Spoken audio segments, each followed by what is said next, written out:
Oh, hey there, big fella. Hey. And everybody else. Welcome to the ASC Colony live stream. We're the only live stream that eventually, when we do this, we won't have UFOs above us that you can shoot down. Hey, 2 quick questions for you. First off, it was the wrong countdown, but was it like lagging for anybody else? No, wasn't for me, anyways. Well, anyway, it's the wrong one. I just deleted it because we're not going to use that one again anyway. And second of all, you said first of all. You don't have the second of all?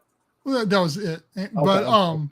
But to your point there, I've been thinking a lot about this whole shooting down stuff and the train wrecks and stuff like that, and the contaminated water and stuff like that. And living underwater solves all these issues. You won't have contaminated water. You don't have to worry about stuff floating over top of you. I mean, well, literally it will be floating over top of you, but it's not going to be doing all that kind of stuff. So, I mean, there's tons. I don't know.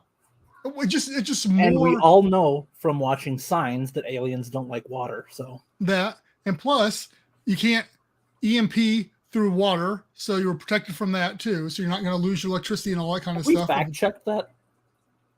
Pretty darn sure I did one time. There's like a certain depth under. That's why you put like bomb shelters and stuff. Like it's preferred to have like water over it, because you can protect it from radiation. Okay. I'm with you. Yeah. Anyway, I hope everybody's enjoying your Valentine's Day. I'm glad you guys are spending it with us. I mean, yes. What more romantic thing could you do on Valentine's Day than just like tune into the? There is nothing, because it's the sexiest thing going on tonight. I'll tell you that right now. Here's the deal. It's just like, what else is going to get you in the mood besides us? Just viewing us on the ASC Colony live stream. The eye candy for the evening. That's right, fellas and ladies, whatever.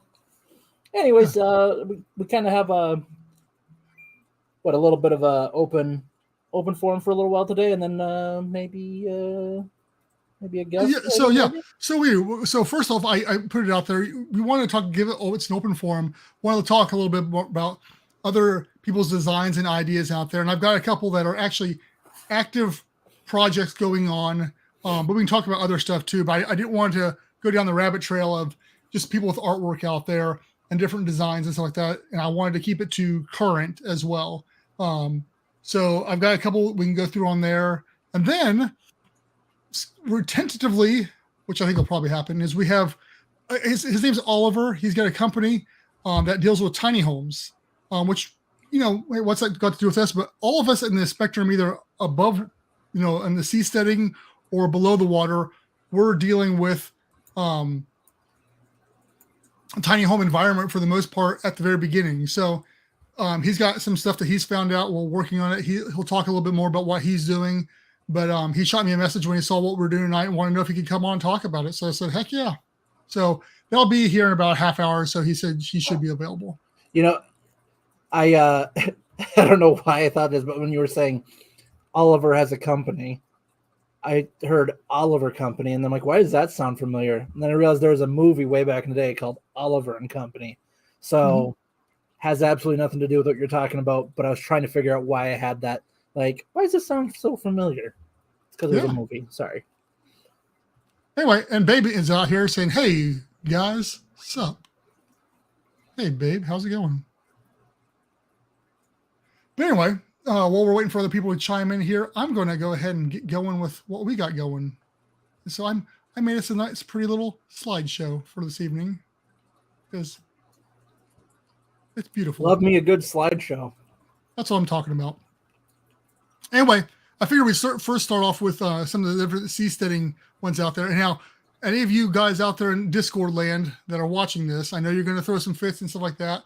But hey, no, we at least got Tom watching right now. I know. Yeah, that well, much. You had your opportunity to send me designs and stuff like that for me to put it out here. So, no, I'm just kidding. But these are all active ones. First off is Ocean Builders, who is beyond active. They actually got stuff out in the water. You can check them out at oceanbuilders.com. They've got 2 different designs. They've got this bad boy right here, which they're finishing up right now, I believe. Even though this is the bigger of the 2 and like the more cool look one, the underbite on this one drives me a little nuts, but I really like it. I think that this isn't fond of it just because it's got a spar, it's got legs coming off, which you'll see in the second one, which is the fact that like you are calling it an underbite, I think sets it up to where you're like, no wonder you don't like it because you're calling it an underbite. Well, look at it. I mean, if you look at a side profile, it's like an underbite coming off. It looks like me if I go sideways, is what you're trying to say. Like, because I have anyway. But either way, it's cool. I'd live in it. But really, I like the looks of this one better, even though it's because I'm much more on minimalistic aspect of things. And they've got this one available. I think you're going to be available to stay in this, like a Airbnb type of thing there in Panama here very soon. People have already started doing that. And then below, in the middle, there's going to be like underneath, there'll be an underwater room, which they're in the process of building that right now, I think. So you'll be able to go down there and just hang out down there. I think they've talked about having like coral off of the bottom and stuff, so they'll attract fish and everything. One of those little legs coming off has like we'll have like a hot tub in it. They've got so much tech in it as well as proposed for it. They're definitely the ones leading the way as far as all this goes. Well, because this isn't I mean, hopefully people could tell, but this is an actual picture. This isn't a 3D render. Like this is this one's actually built in the water and out there. So very cool. Yeah. And we've had, I say, 2-3 years ago, we had what was his name? Chad Elward-Hosky? Yeah, Chad. Yeah, we had a Chad on here who is very public with Ocean Builders back before they were anything what they are today. So yeah, very cool. The next up is Arctide. They're another one that we have talked to as well, probably in private here and there.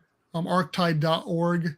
What they've got going on is basically it's a floating mount per se. That's underneath there, but it's a lot of design and how the waves hit it and it stays stable with all the weight.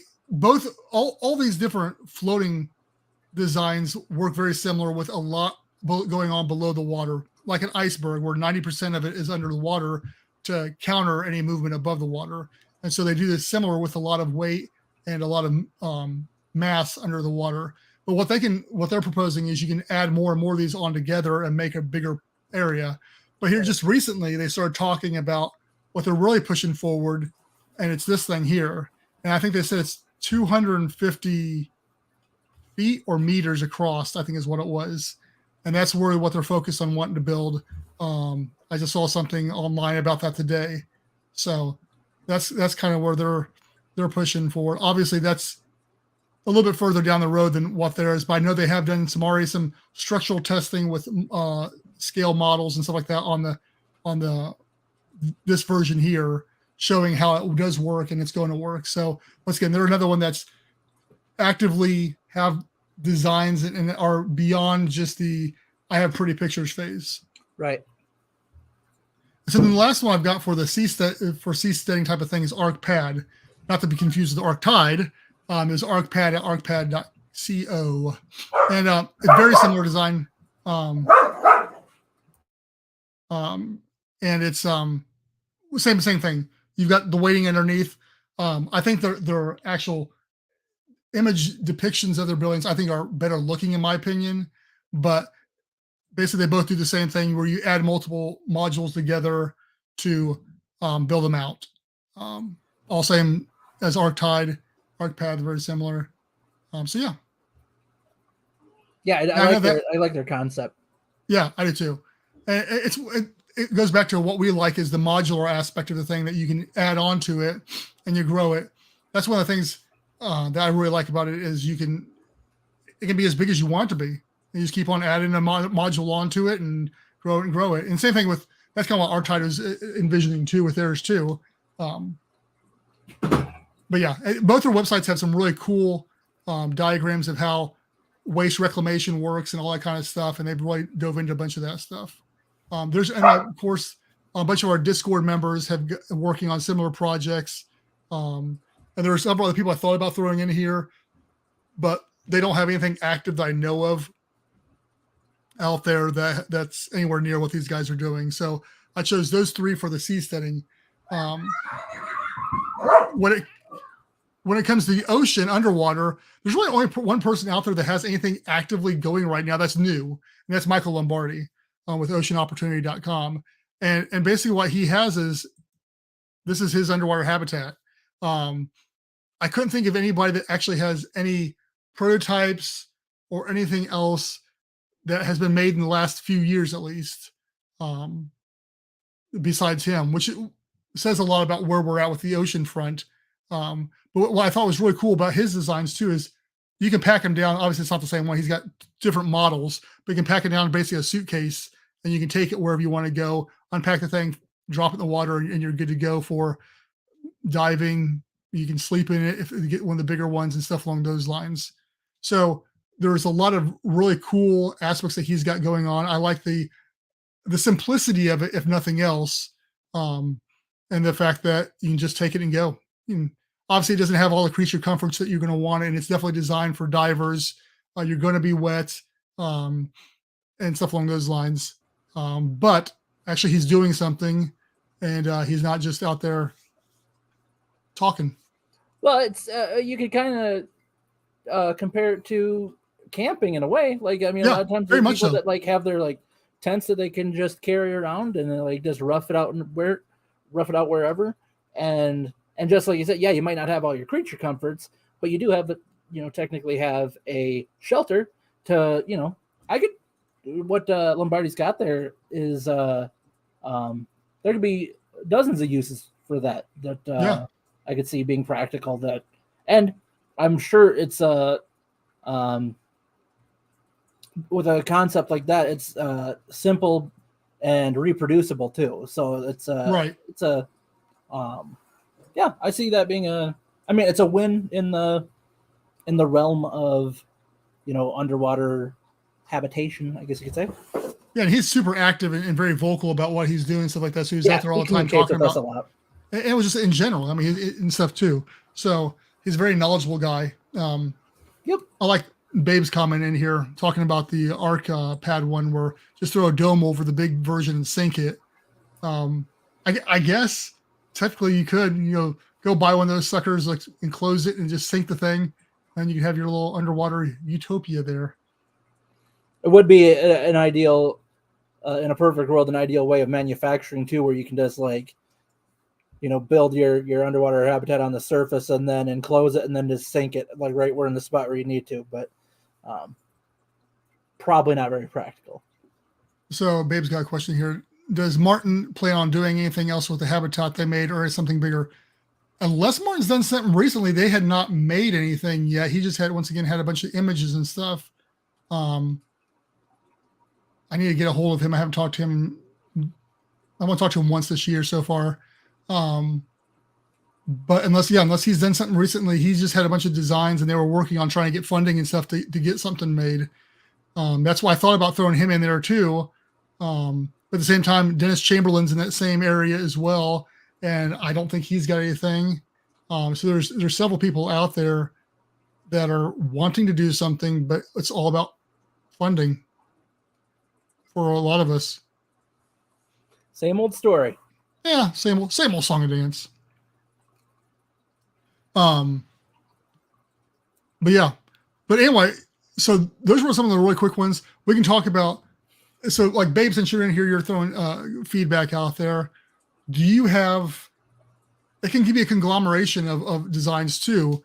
Ones that you like, either above or below the water, but trying to be realistic about the whole thing too, and not going too much on the sci-fi path of what is actually feasibly buildable within the next 5-10 years type of thing is how I'm looking at it. Because yes, we can have big domed underwater structures and all that kind of stuff eventually, but it's going to take us a while to get to that point in time. And even at that point in time, is that even make the most sense ever to do that? So that's why I kind of think of those big domed underwater habitats. Where's the logic in that? Except for the pressure aspect of the whole thing. But even then, that's an awful lot of wasted real estate that you've got up in there that you're not doing anything with, unless you're using it for creating evaporation and then water and all that kind of stuff. But and to you too, Adam, Babe. Yeah, when you call me Babe, it means something different. Yeah, you too, Adam. Do you have something that you've seen out there as well That's interesting too. And guys in Discord, I know that you're watching. You can chime in down there. We'll try to watch the Discord if you don't want to post in here. Yeah. In fact, Tom over in Discord just commented about Seastead in a bag. So I think he was referring to Michael's. Yeah. But I guess reverse on that is, you tent. It'd be a basically a glorified tent floating on the water. And technically they do make something like that. Yeah. They have like these inflatable tents that you can just put out in the middle of like the lake or something like that, and it's like an inflatable platform with an inflatable canvas or tent over it, to where like technically you could go camp out in the middle of the lake. However, that's drastically different than that would, I guess, would be the equivalent of what he would be saying, like, seasteading in a bag, or like camping on the water is more so what that is, rather than seasteading. Yeah, I think also it kind of depends on where you're at too. Are you in shallow waters? Are you in a cove? Are you open water, ocean too? Because a lot of that depends on what you can and can't do with a lot of these. Right, you wouldn't want that in like rough water where like no. You're so night. sick. Yeah, or if you made it. Yeah, I think it's meant for those calm waters, those really the really nice days, no wind or nothing like that, and even then, like, I doubt you're going to stay overnight. I mean, maybe, but I would doubt that you'll actually stay out in the middle of a lake on that. But I could be wrong. Yeah, and it's like with floating houses. Float, everybody's there's been houseboats and stuff for right. ever. Those aren't designed for deep water by any means either, but they're cool for the shallows, lakes, and other places like that too. Yeah, you could have one like Riverside or like on at your local lake, but you wouldn't want to like do the Florida to South America in a houseboat.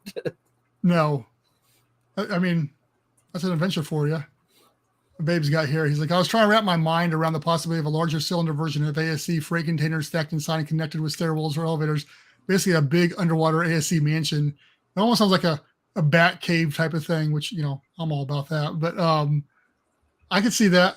But at that point in time, I mean, maybe. But I think that can like completely changes. I don't know. I think when we got, I don't know. It would not be your would it be a mansion? Probably not.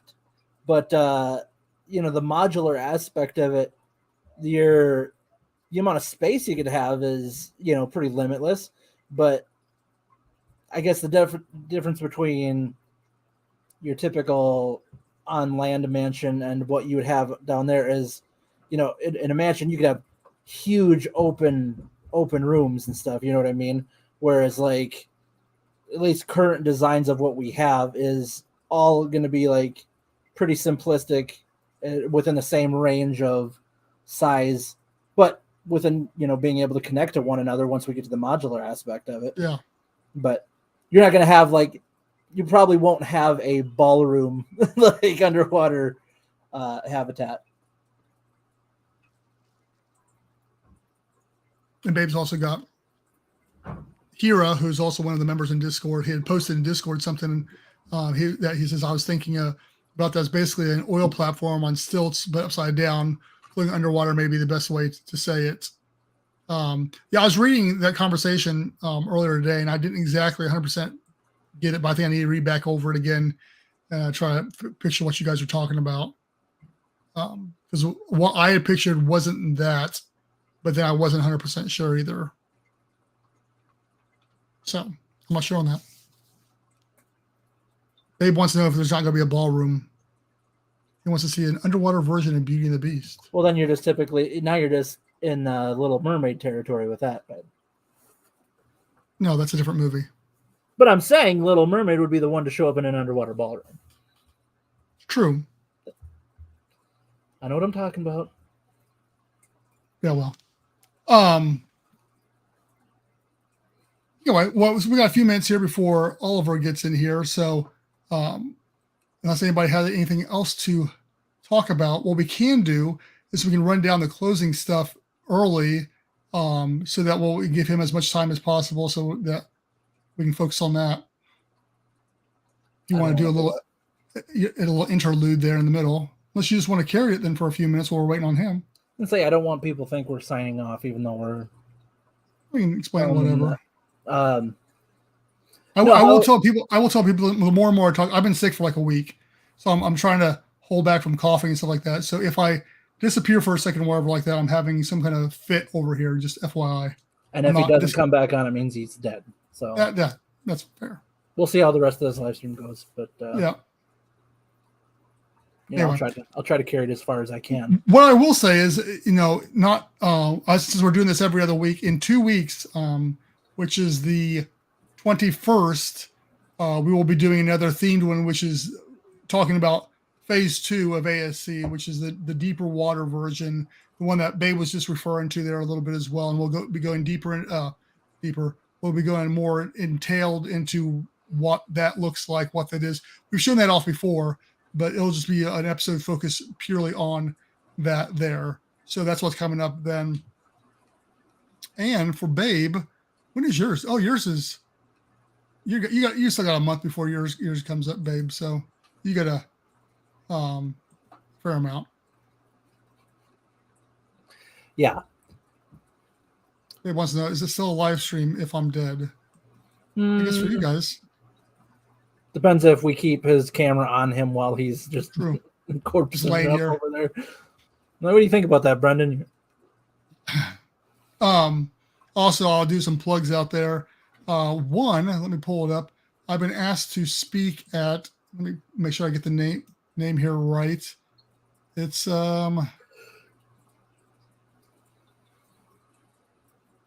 It's the Lunar Development Conference.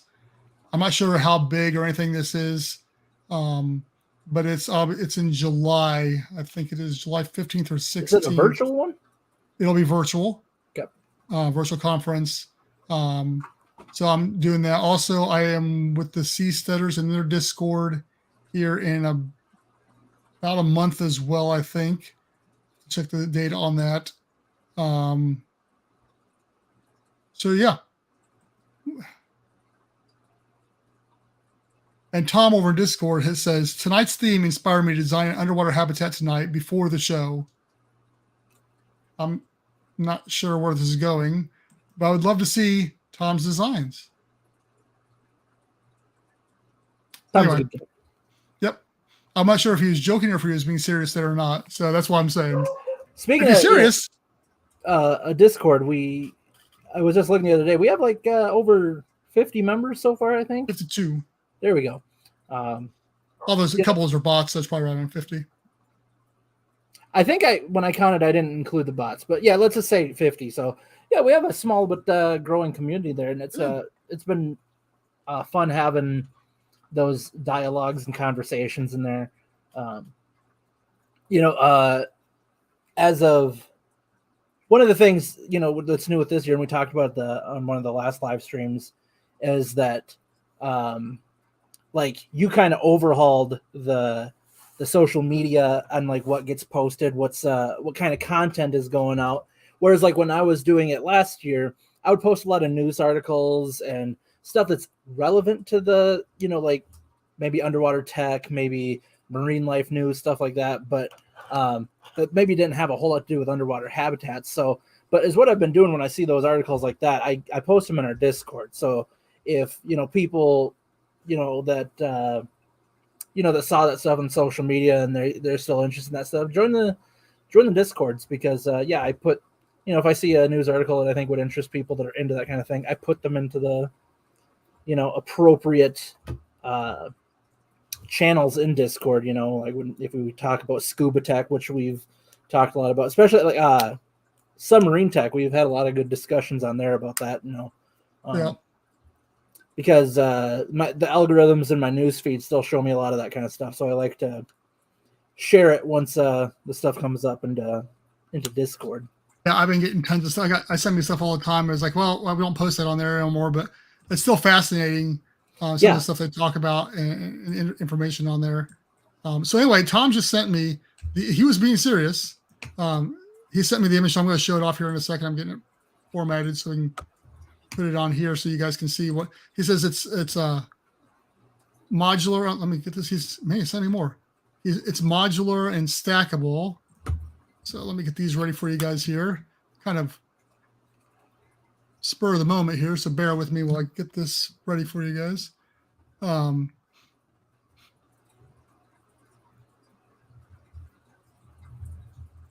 for the dead space, the dead air. That is Dead Space. Yeah, Like no, the the video dead game? air. No. Okay, gotcha. Yeah. Speaking of video games, I've been seeing that's another reason to join the Discord. I've been seeing because as a gamer, I check out the Steam stuff a lot.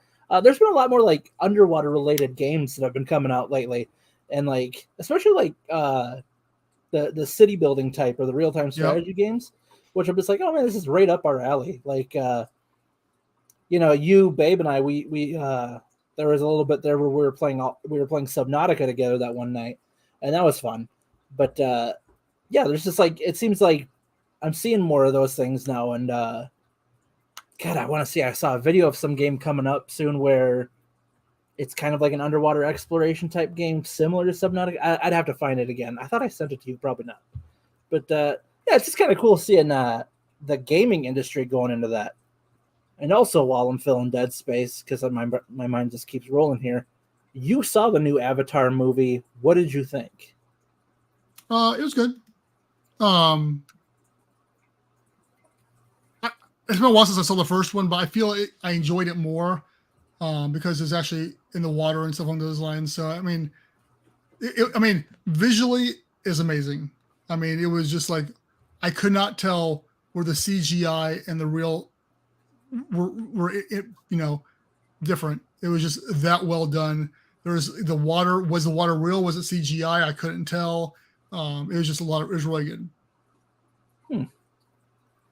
And see, I don't hardly remember the first one, so it's just I think I might have to watch the first one again before I go see the second one.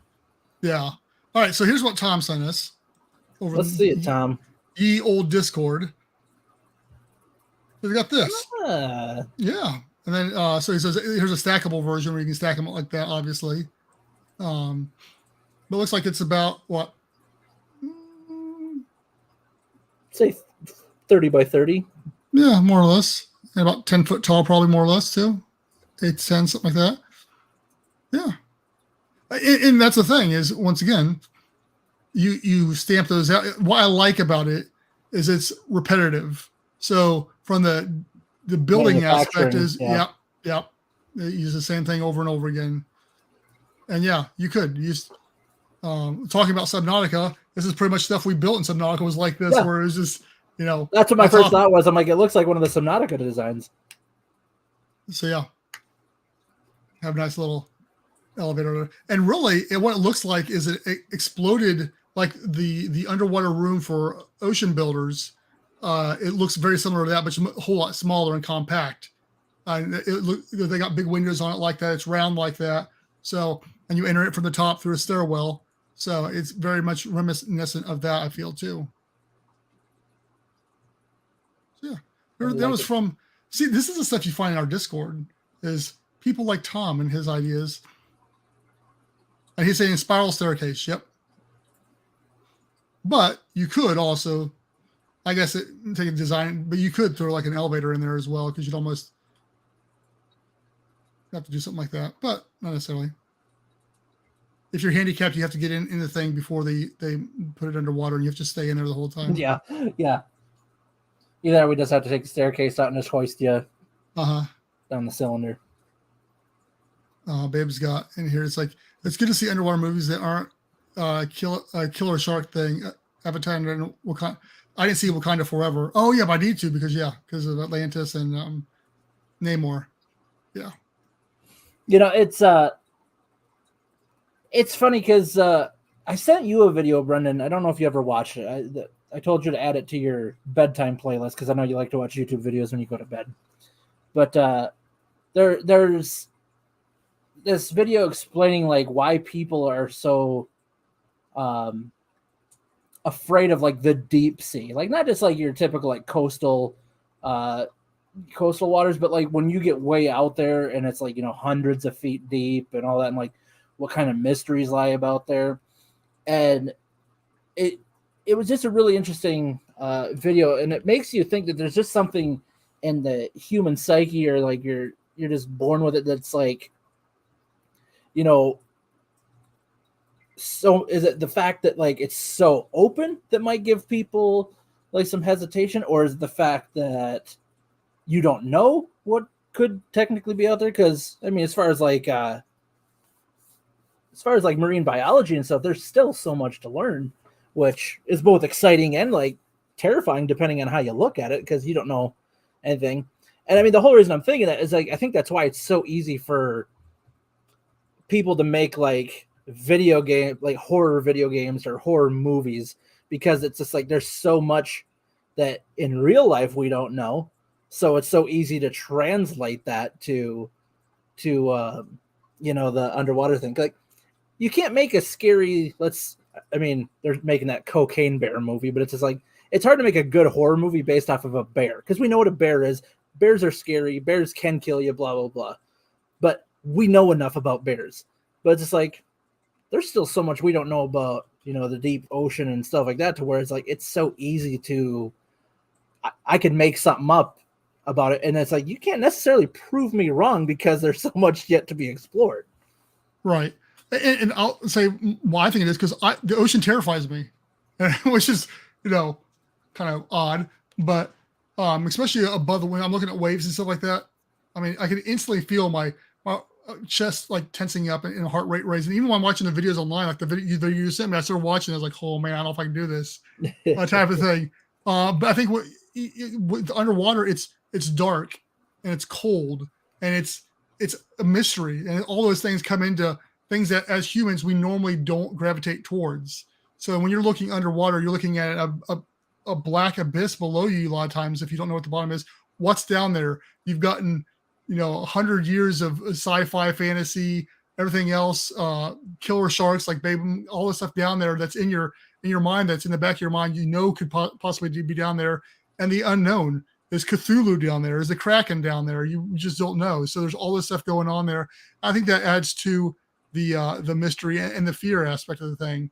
Obviously knowledge often negates a bunch of that fear, but at the end of the day, I don't think there's always going to be something there. And it's like, just like space. I mean, space is black, empty, and easy to die. There's just multiple ways you can die underwater versus in space right now. And there is an alien life form underwater that we don't know about or don't understand that can attack you, versus in space, we not that we know of, at least, is there.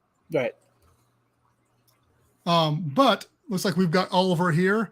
So we're going to get him on here. We're going to see what he's got to say. Plug him in. Yes. How's it going? I'm doing well. How are you guys? Doing well. We gave you a little shout out early, kind of explain a little bit who you were, what your involvement in all this, and talking about how you're not really focused on anything ocean related, but the knowledge that you have coming from the tiny house environment is beneficial to all of us for what we're trying to do here as well. So with that being said, why don't you tell people a little bit about what you're doing and who you are? Awesome. Hi, everyone. Oliver, founder of Tiny Box. We are building a house that can be set up anywhere in the world in 48 hours and without any infrastructure. So anywhere for now is on land. But I think we are solving a bunch of problems that would be like very directly applicable for ocean as well, at least for on top of the ocean. So on one side, we're solving kind of the scalability and the affordability of housing.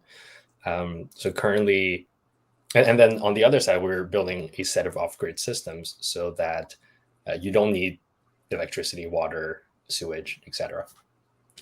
So currently the problem, maybe I'll back up like in terms of how I got into this. So if I love doing road trips, find myself on top of mountains and desert, I wish I could stay there for longer. So I thought, hey, what if I buy 10 tiny houses, drop them around the world, and now we have like and they can get 10 of my friends to do the same. And now we have like a network of houses that we can just travel to for free. But it turns out there's a floor price to construction of roughly 100K, because even if you have the house, you still need to build, the foundation, the water, the electricity, the sewage, and everything. So there isn't an Amazon Prime experience for housing. We're just click a button, house shows up, you can move in tomorrow, has everything that you need. And that's what we're solving. So like I said, we're solving kind of the scalability, affordability side by really making a lot of things modularized, so that it can be assembled on site very quickly, like a giant IKEA furniture. And then on the other hand, we're using solar and batteries for electricity. We're also using a bunch of water recirculation systems to really purify and reuse water, so that you can save up to 95% of water. And at that point, even a small jug of water will last you many days. And in terms of, I think in terms of, how this could be applied to living on the ocean eventually, I think these first of all, to make it a lot more, having a factory process to make these individual pods a lot more affordable, so that you can just add on, you have a small settlement. It's very quick to add on a few more. They can be added on modularly. So that's one thing. And by the way, we're talking like $20,000 to $30,000 per house. Then on the other hand, with these off-grid systems that we're building, like that can work on the ocean as well. So there isn't a grid to begin with on the ocean, but so you would have to find a solution for, electricity and water and sewage, and that's what our system can help. So when you and me spoke several months ago and stuff like that, you were around that 25,000 price points, I think, where you're kind of trying to stay at. So now you've been doing this for a while. Is that still a feasible price point to stay at for all this? Yeah, I am in the prototype right now, and it cost about roughly 20, 25. So you're in it right now. Yeah. Okay. Yeah, it's just a bit dark here, but I can show you guys. I can put on this light bar, and then See, he's living the dream. This is what we want to do eventually with Atlanta Sequel, to be able to do the live stream from our own product. Yeah, I'd love to see that in the middle of the ocean, right? That's right. So for that 25,000, let's say 30,000 price point, does that include the water reclamation and the power and all that kind of stuff, or is that like a value add-on?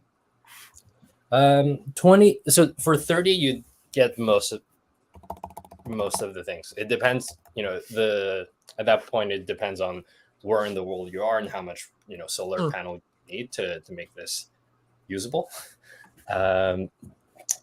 So yeah, but 20 is the building with all the furniture inside. And then 30 would be with most of the off-grid systems. Cool. What's the square footage in that? So currently we're building as small as possible. We're building, this is 110 square feet. The reason for that is that it qualifies as a shed in most jurisdictions. So you don't necessarily need a permit, or even if you do, it's very okay. And we are able to do 100 square foot because, let me just show you, with a bunch of transforming furniture inside. To begin, I was just going to show you a quick tour, but normally this would be, right now it's dark outside, but normally you have this like floor to ceiling window to really make you feel you're part of the outdoors, right? So, you can imagine being on top of a mountain, or I guess the open ocean, right? And because of that, you don't ever feel cramped in a small room like this, because, and then over here, so this is where it's a bit messy right now. Just finished another meeting, didn't have time to clean up yet. But essentially, this is the workstation. So this is a full-size workstation with like a real monitor on top. And then if I lower this, so see the table actually stays flat, so it can leave a bunch of stuff on it. There's a queen-size bed in the back. Nice. Like this. which means that working and sleeping, they feel just like at home. They feel very normal, and that's 80% what I do anyway, like sleeping or working on my computer. Over here you have a. You see, well, yeah. Over here there's an extendable table. So if you can kind of see. So it goes into the middle of the room, and it can be a small dining table or kitchen prep area for 3-4 people. And then you can put a fridge in there. There's more storage on top. And then the last thing is this shower sink toilet combo. You guys can see. The design philosophy here is that you maybe spend probably like 1% of your time in the bathroom per day. So it shouldn't take a huge amount of space, but at the same time, people want a nice experience in the bathroom. So how can we combine them as much as possible so to save space, but also to like save materials because they share a lot of the plumbing and the hardware. So here you have a sink that's collapsible. You can see it. There's a toilet in the bottom. So currently that's a dry seal toilet. That toilet, you basically press a button, it seals into a bag without water. You don't see anything. There's no odor. At the end of the week, you just dump the container with these small packets, kind of like normal trash. That's functional right now. That's in production. The next version we'll have would be a mini bioreactor. So it's kind of a mini sewage, city sewage plant. So you have microorganisms that eat your poop, and then you have a mechanical stage that filters out the residual stuff, and then an electrochemical stage that kills everything else. And then if I pull this down, it's hard for you guys to see on video, but there's a shower in there. There's a shower. Okay. Yeah. And in the back, that's all the water. That's the water recirculation system for the shower water. So it has like carbon filters and microbial filters and UV lights up top. And we might add an ozone stage as well. So you can that's what I was talking about. You can reuse the same water up to 20 times. And a jug of water will last you for many days instead of half a shower. It's crazy that I've always been fascinated with the tiny houses and like the different designs I've seen, because I even look like say like at RVs and campers and stuff, just how you can kind of condense everything that you would actually need into the most efficient living space. So it's like it's always so cool to see these different designs and what I've while you were talking and stuff too, I was looking at your website at the same time. Just your designs, they're so simplistic, yet they have all the features that you need. They're really clean looking, self-sustained, and I mean that's honestly what like I'd love to see more of all around. Just because I think the newer generation of people are kind of leaning towards the whole like I don't need tons of stuff, like I just need my workspace, I need a place like you said to use the bathroom, shower, whatever, and go enjoy everything else. It's like it doesn't have to be a huge house, it doesn't have to be all this different stuff. So it's a really cool design. I'm just fascinated by looking at these pictures and stuff. Thanks. Yeah, we're prioritizing experience over material possession. Like you can still have a normal sleep experience, you can still have a working experience, and you have whatever that is. So I can show you some like a quick picture of I'll share screen. The window. So for example, this is a short. Can you guys see? Here we have to bring it up. Go. There you go. Yeah. Okay. This is like some of the photos we have. I have a bunch more, but essentially these are places that you can almost only go with a tent. Right. So really being able to experience those things while still have the comfort of a 8.5 foot ceiling and queen bed and full size workstation. That's not something that's easy to find, even if you pay a lot of money currently, and that's why I built this. Or So when you and I spoke quite a while ago, you weren't here yet, and you're working at that point in time. I am just my mental image. You have surpassed my mental image of what you're going to be making now that seeing it actually in person. I mean, if I had the money, I would be giving you my money right now for one. It's just like it meets my needs as a person. Is exactly like that. I'm a minimalistic person. I'm single, so I mean that's everything I need in my life right there, and for a really really good price too. Yeah, Thanks. especially with the rise in like Airbnbs and Verbos or whatever, where it's just like it's all about. And Brendan, you and I have talked about that. Like that'd be something with Atlanta Sea Colony as well. But like what Oliver's saying is like a lot of these different locations. Somebody wants to experience a location more than they want to. Yep.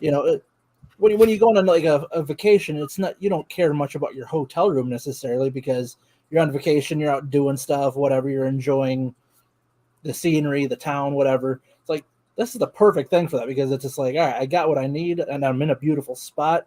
Like, I think of places like, that I've been to, like the Black Hills here in South Dakota and like Yellowstone, stuff like that.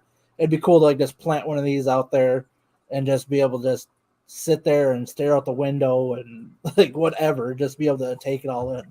Yeah. I say, all I need is a bed. I don't even need a window. My window now is closed off in here. I don't even have one, so I don't even need a window. Man, I need running water, electricity, and a bed, and I'm good. Yeah, what you're talking about is just a box, Brendan. I think you need a box. So how's the reception going to this? How's been your marketing and stuff like that going? To be honest, we've been mostly busy building the thing. Yeah. So we're just starting to test which market are Sure. Our first go to market. A few groups we've been getting interest and pre-orders from are there's certain digital nomad organizations or DAOs or networks. So they're building like experimental villages essentially, and they need a way to scale that fast. Airbnb house is another one, like you guys were saying. So essentially, a lot of people around the country have really nice land, but it's hard for them to develop it because of what I was saying, like foundation water, electricity, sewage. Like it takes a full season to build a cottage basically. Whereas we could spin 5, 10, even 25 of these up within a few weeks, and they pay themselves back within a year or so, right? Like at 25K, 20, 30K.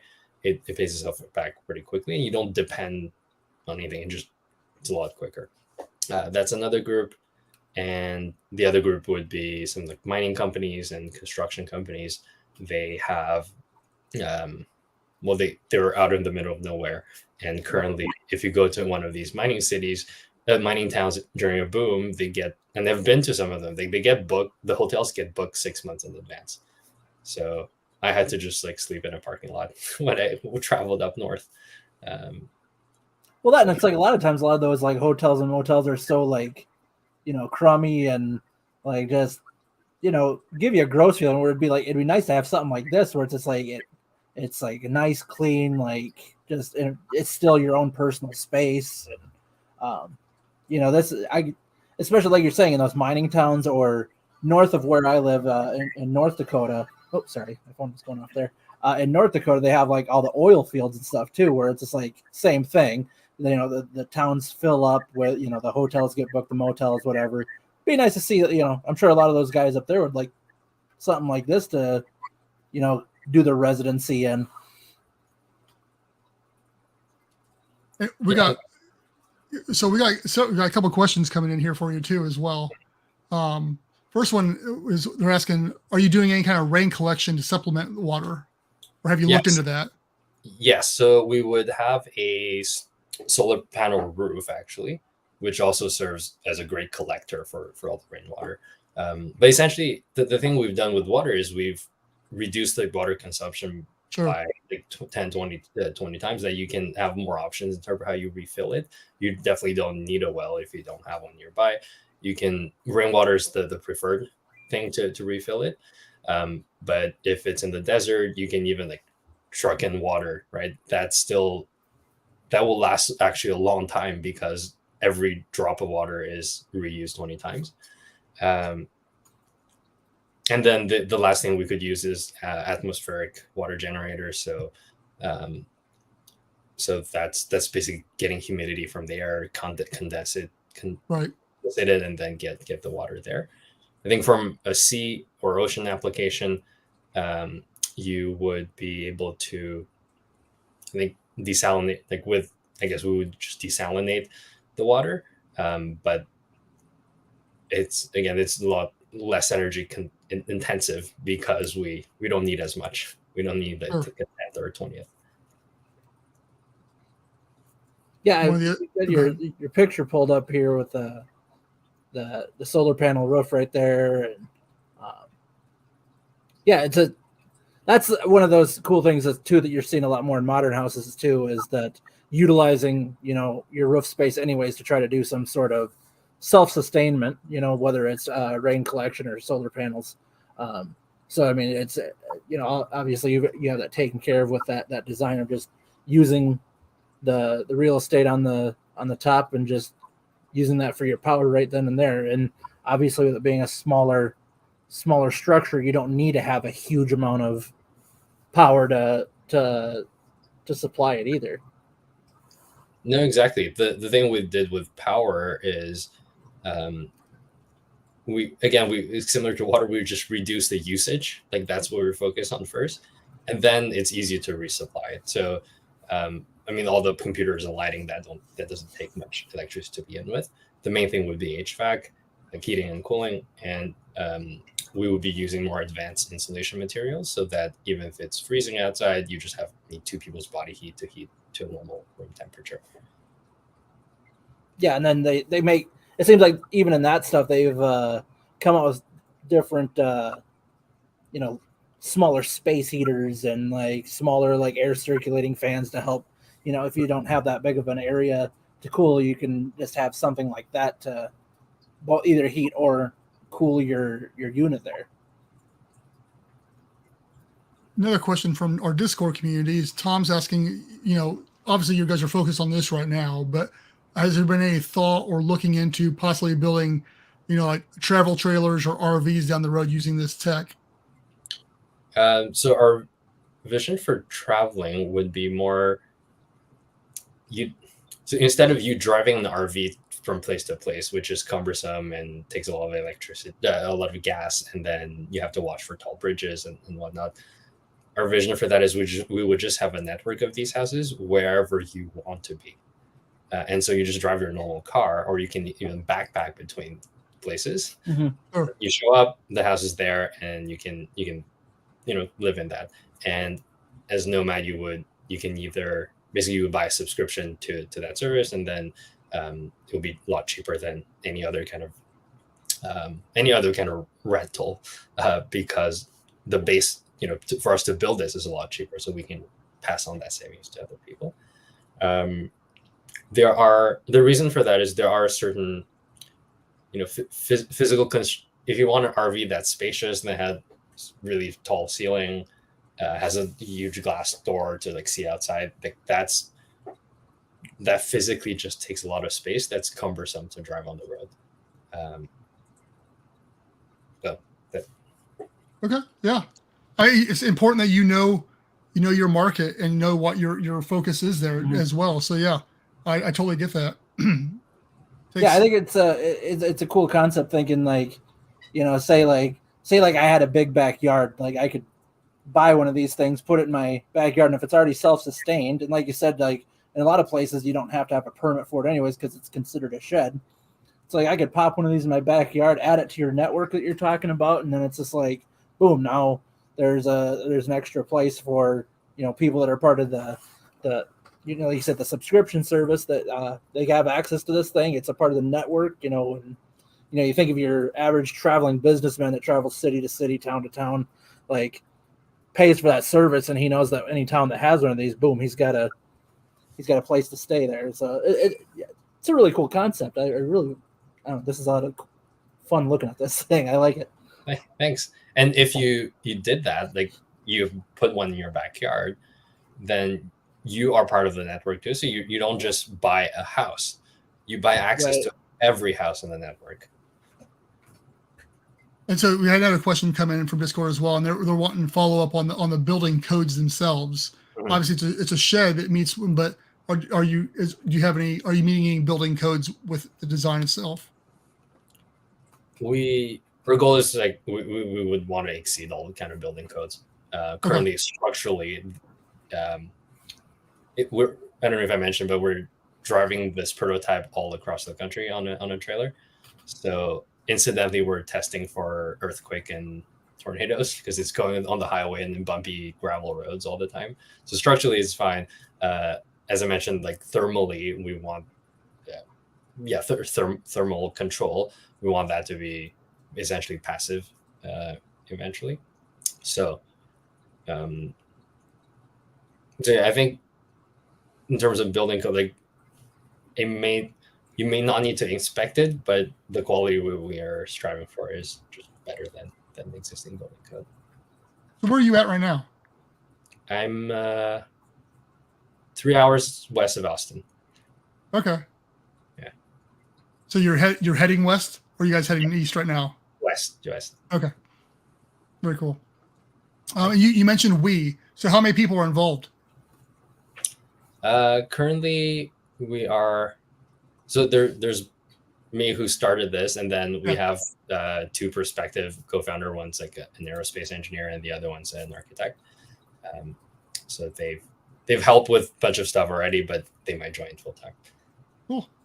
Very cool. So how long have you?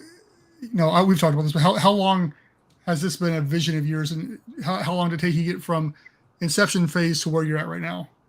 So I've thought about this for many years, but didn't do anything about it because I was just traveling in a car and with a tent. I was happy traveling, but they couldn't work. Like I didn't have a real desk to work. The time I started this was end of 2021. I was on a beach in Newfoundland up in Canada. So it's very cold, like December. But I was writing and it was very productive because there's no distraction. The landscape is beautiful, but it's very cold. So I thought, hey, so I got up, I drew on the sand like a floor plan. I was like, if I had real walls here, maybe I could stay here for a while. And to make sure it wasn't a fantasy that I have, like I did work out of a utility shed in the national park for 5 days, and they kind of drew the detailed plans for everything. And then since then, it was like a personal project I was working on. It was to design with the factory, get the orders, get the shipping, and everything. I started to build this in May, June of last year. And as I was building this, a bunch of neighbors, they're like, "What is this? Oh, this solves like I have a piece of land wherever around town that they want this." I've been talking to van life folks and tiny house folks, and turns out a lot of the things I'm building, whether it's building code related solutions or like off-grid solutions, really help like solve their problem as well. So I decided to work on this really full time to not just build 1 or 10 for myself, but really to build for everybody. Very and cool. then we've been mostly like building last year, and then like I said, recently we're starting to explore different different go-to-market strategies, and also really testing this. We test this for like two months on the road. Cool. Got another question here. Would it be considered prefabricated as far as the house? Is it considered a prefabricated house? From a legal perspective, or from like a physical, like a convenience perspective? I'll have him clarify, but he said, would it be considered prefabricated? So I gotta assume is what he means is like, because technically, so if you were to buy, like you said, a shed, like there's certain companies that straight up just build sheds and send them places, and you just buy it, and that's like a prefabricated shed. Whereas other people build them on site. So I would assume that like when you buy one of your units here, that you Well, I suppose now that I'm saying it out loud, No, it's actually both. We can do both. We can build in the factory and crane it in, or forklift it in. We would do that usually if it's it's a big flat land and you want like 10, Yeah. 50 of them. If it's in the backyard or on top of a mountain or like in more trickier places, and that's really like the majority of places, we would just assemble it on site. But the difference is if you pull up, I don't know if you still have my website up, but there's a short video. There's a short video you can show where we've put together this specific one up, and it's very quick because it's all like it's like a giant IKEA furniture. It's like 90% prefabbed already. If you just go slightly. Oh, right here, this one. Yeah, exactly.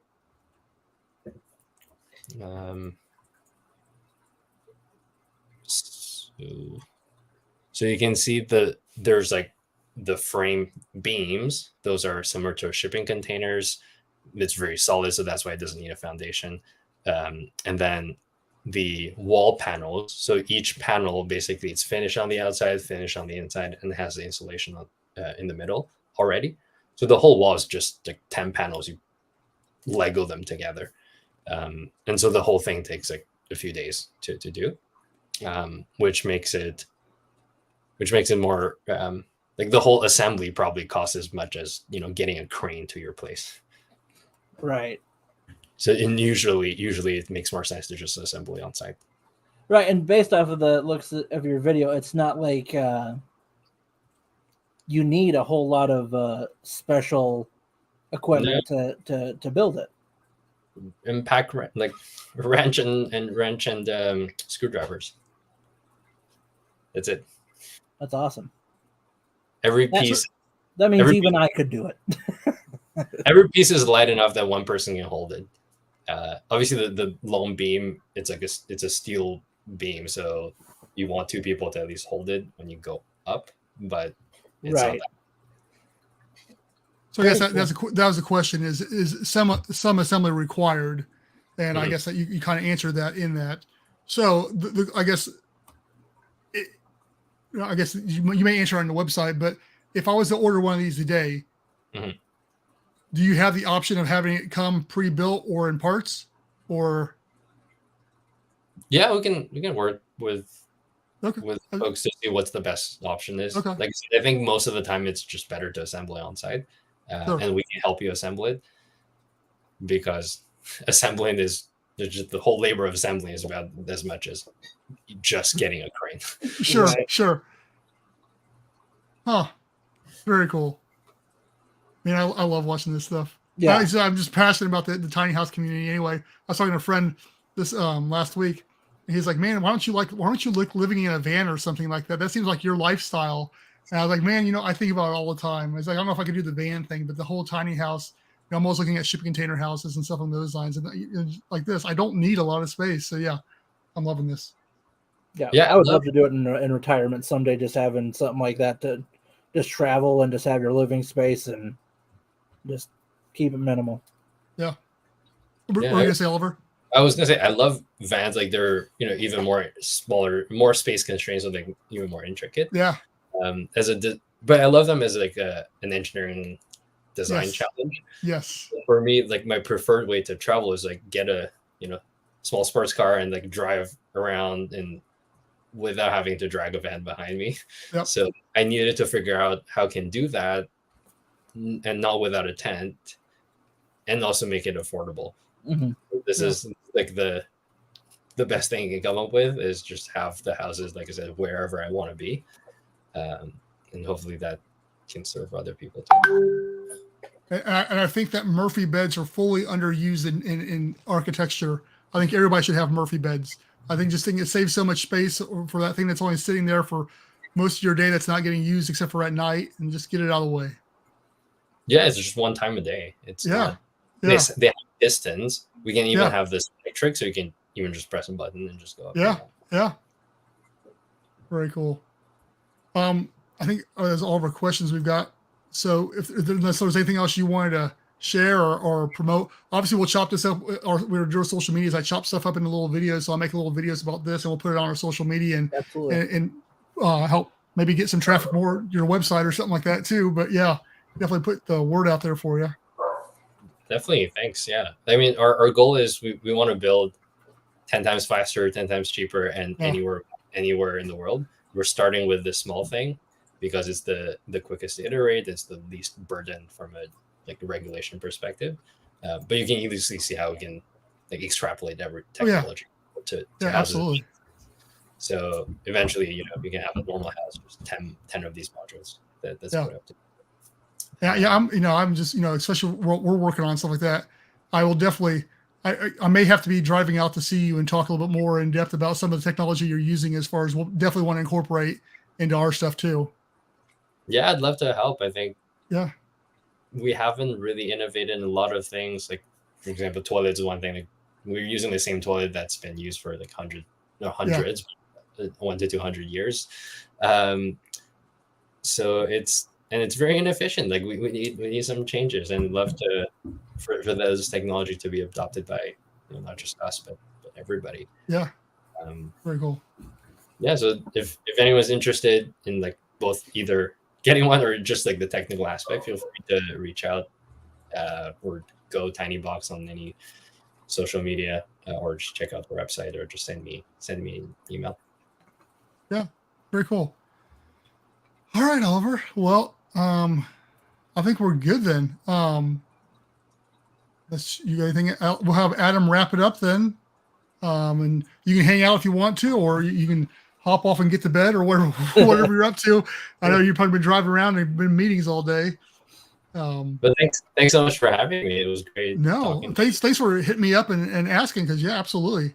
Yeah, we'll definitely keep in touch with you, because we'd like to keep updates on this, on the progress of this, and there's a lot of things we can share with each other. I think there's a lot of room there for just learning from one another, I think. All right. For sure. So, like you said, you can go to gotinybox.com to check out all his stuff, and then I'm assuming all your socials you said were all GoTinyBox, whether it's okay. So yeah, GoTinyBox. Check them out on the different social media platforms. As for us, we are AtlanticColony.com. You guys know that. Go there to check out all of our social medias are there too. Facebook, LinkedIn, Instagram, YouTube channel, Discord link is there. We've said it a million times. Join the Discord. We have all kinds of great conversation going on in there, different aspects. And one of the things we talk about is tiny homes in there. So go ahead and join that the discussion as well. I always say Discord, and then I just don't click the button. Anyways, real quick, we have AtlanticColony.com/merch to get your cool merchandise that we have. Brendan should be sporting an Atlanta Sea Colony shirt, but he's picking Batman instead. Thanks, Brendan. No. So yeah, we have a store there, a lot of cool products, the hats, the mugs, the cups, the beanies, the whatever. It's still chilly out there, guys, so you can get a hoodie and all that stuff right now. 2 ways you guys can help if you guys are willing to help. PayPal.me/Atlanta Sea Colony for a one-time donation. Any little bit helps. We appreciate that. Whether it's $5 or $5 million, we'll be happy with whatever you can help us out with. Or we have the Patreon if you want to do if you want to subscribe and donate on a monthly basis. Real quick shout out to our patrons. We had Edward Haas, Brian Acosta, Matthew Cathy, and Martin Reese, and S. Babe Hyde. So thank you guys for that. Those donations help us, like I said, with a lot of our marketing stuff. That helps us get a lot of the graphics we've had done lately, the blueprints we've had going. It helps out so much to be able to further our plan here. So other than that, guys, I don't have anything else. If you guys want to stick around after the outro here, and then I'll end the broadcast, and I'll catch all you guys on the other side of this, and then we'll see you guys in 2 weeks. See ya.